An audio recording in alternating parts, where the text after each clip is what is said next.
All right, ladies and gentlemen. Man. I don't know what time it is, where you are, but hey, man, I would say good morning or good afternoon, man.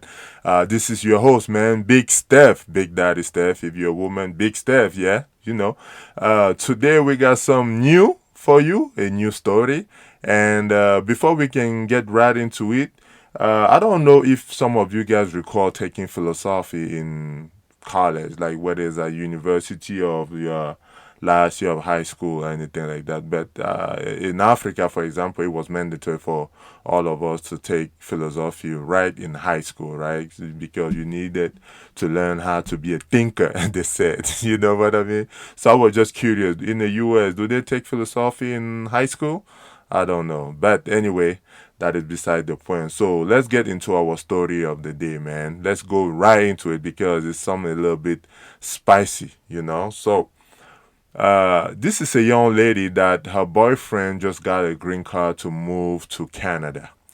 And before her boyfriend leaves, and you know, he has brothers and sister, and he sat down with her and said, "Look, I love you. I don't really want to leave you alone, but at the same time, I know that I have to make a move to Canada so that I can find a better life for us."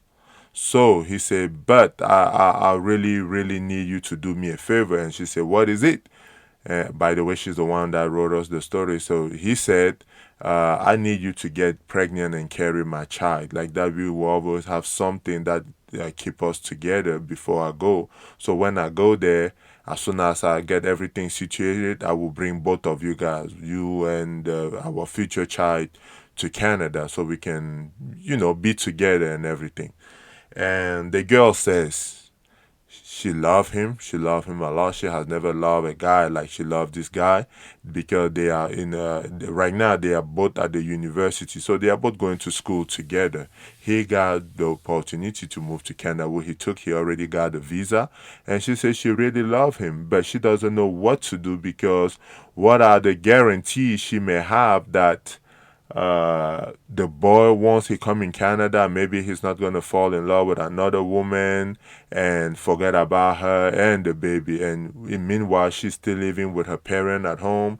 She's in college, she's taking classes, and they can barely, so she can barely afford to have enough money for her, and how many times taking care of a child. So she's like, what should she do? She's writing for advice. Should she go ahead and take the risk of getting pregnant by her current boyfriend before he leaves so that when he's there, everything goes well, he can bring both of them to Canada? Or should she say, no, you go, when you are ready to move with me, then you come and get me. Like that, then we can have kids then. Now, the girl mentioned to us that she's 26 years old, right? She's 26 years old. So, what do you guys think of the story? That's pretty much about the story. What do you guys think of the story?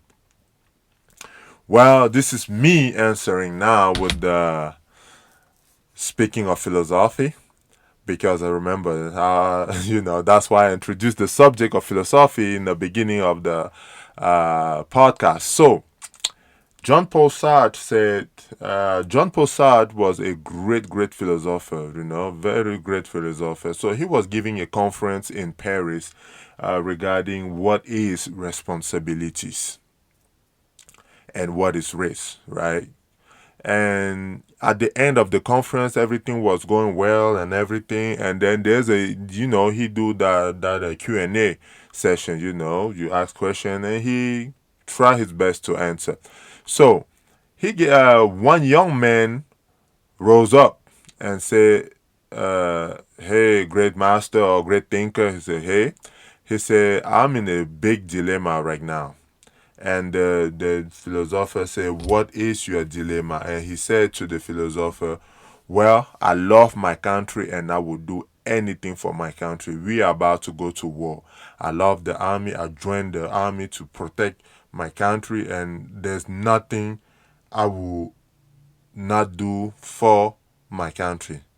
But on the other hand, I also love my grandmother. Right now, I am the only child she have. I don't my Both my parents are dead, so I'm her only descendant. And she is worried that if I go to war, I will get killed and we will not be able to perpetuate our lineage. We will not be able to perpetuate our lineage. And I love my grandmother to death. She's also sick, and I want to be able to be there to take care of her. So, what will you advise me to do? That is the question. What will you advise me to do after all that being said? Jean Paul Sartre, he replied, I will not advise you nothing. And the crowd was shocked. He said, I will not advise you nothing. Why? Because before you even took the time to come to this conference, you already had a decision made in your mind. The reason you are here asking me this question is because you want me to confirm that the decision you have already took in your head is the same thing that align with what I will give you as an answer. And my answer is you have no answer from me. And that, my friend, is also what we call a responsibility. You have to decide for yourself.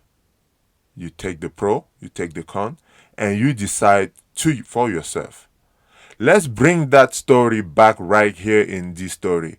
Girl, life is risky. Sleeping with that boy is a risk because you can catch STD. Sleeping with that boy is a risk. Why? You will get pregnant. Carrying a baby is a risk. Why? Because you can die giving birth.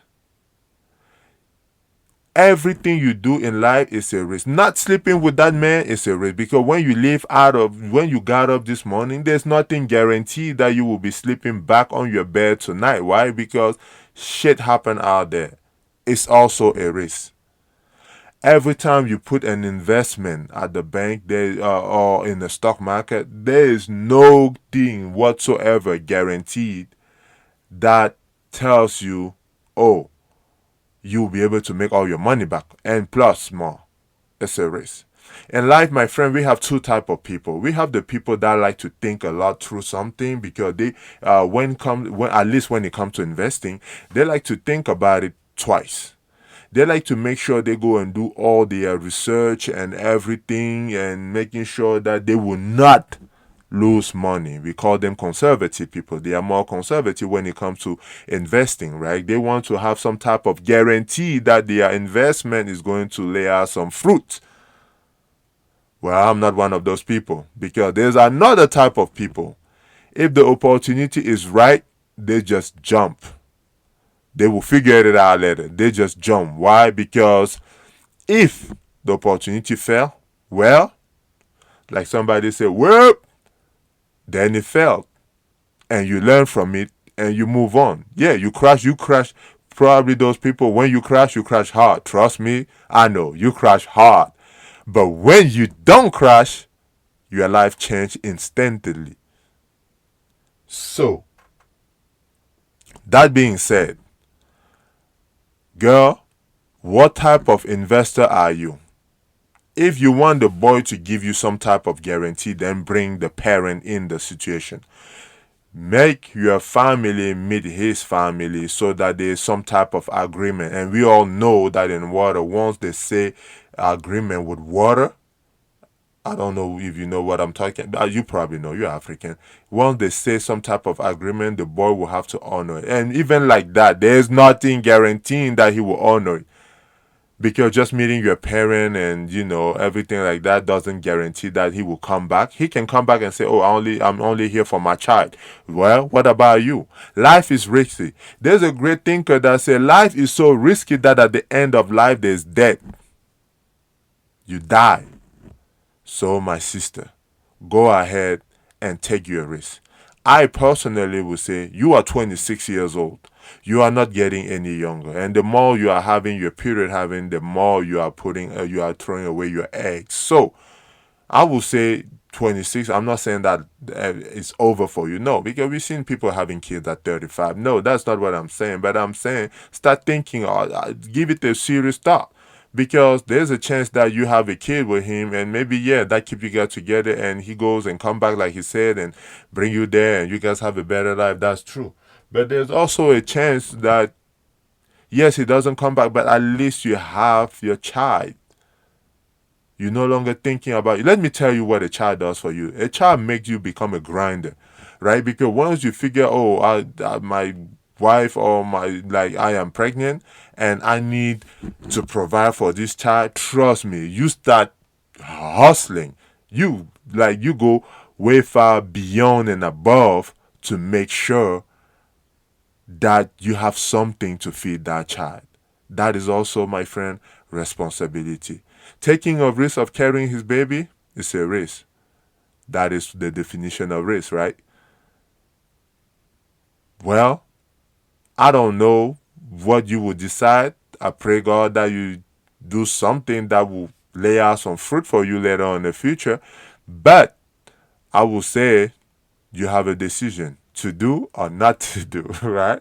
So go ahead and make your decision, be happy with it, and move on. Do not listen to people that will get in your ears and everything like that. But if you want some type of guarantee, I would suggest ask the boy to meet your family, right? So both family are aware that this is the situation going on. In case at least something happened when you get pregnant or whatever, who's the father of your child? They at least know, oh, it was the boy. You know what I mean? We got something to fall back on. That's all I'm saying. But besides that, my sister, thank you for the story. I appreciate it. And for all of you, my listener there, feel free to follow us on YouTube channel.